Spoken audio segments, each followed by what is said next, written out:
Bukod dito sa pagkuha kay Shabazz Muhammad ay meron pang mga bagong players daw na kukunin itong Magnolia Chicken Templados para lalo silang makapag-prepare ng maigi dito sa stretch run na gaganapin sa Governors Cup.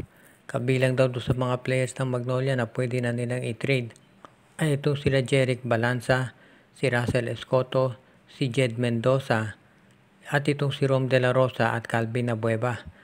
Kabilang daw yun doon sa mga players na willing na i-trade itong Magnolia Chicken Templados para sila ay magkaroon ng mas magandang tsansa na manalo ng kampyonato. Dahil parang yan daw ngayon ang tinitignan talaga ditong Magnolia.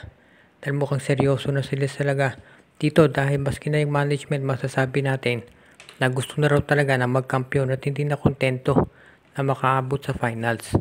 Ngayon kung sino yung mga players na makukuha nila na kapalit, itong sila Abueva, si Escoto, si Mendoza at iba pa. Depende yan kasi doon sa mga teams na maka-involve nila.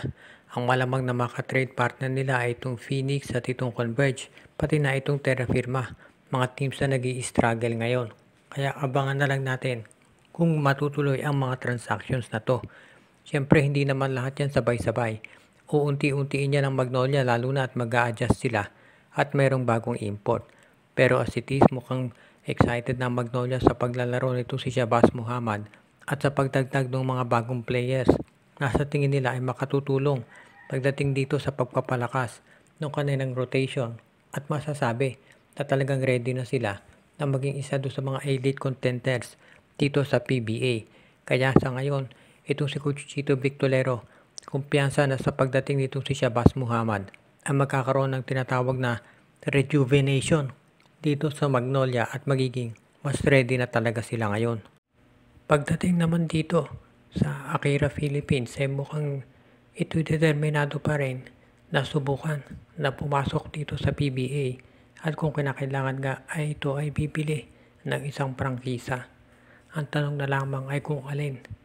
Mukhang sa ngayon ang top target talaga ay itong Terra Firma Jeep dahil nakita naman natin na hindi na talaga maganda ang nilalaro nito at ang sabi nga nung iba ay parang going through the motions na lamang.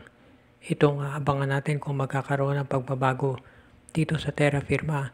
Pero usually itong bilyonaryo ay very reliable yan pag naglalabas ng mga ganitong balita. Kaya wag na tayong magulat kung isang araw nga itong Terra Firma ay mabili nitong Akira. Pero bukod dito sa Terra Firma, ang isa pang team na pwedeng bilhin nitong Akira ay itong Phoenix Fuel Masters. Dahil alam natin na itong Phoenix ay isa pang team na mayroong mga tinatawag na financial difficulties na hinaharap. Kaya huwag na tayong magulat kung sakasakali nga na itong Phoenix Fuel Masters ay ang team na bili ng Akira. Marami pang tinitignan ngayon at kinukonsidera itong kumpanya at syempre hindi naman biro ang paggastos dito sa PBA. Kaya hindi yan mamadaliin.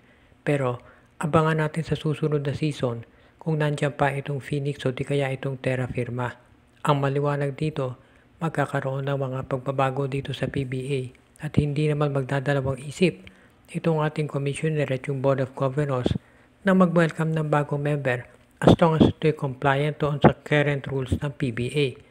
Wala namang kakompetensya itong Akira na produkto kaya madaling maaaprubahan ang entry nito.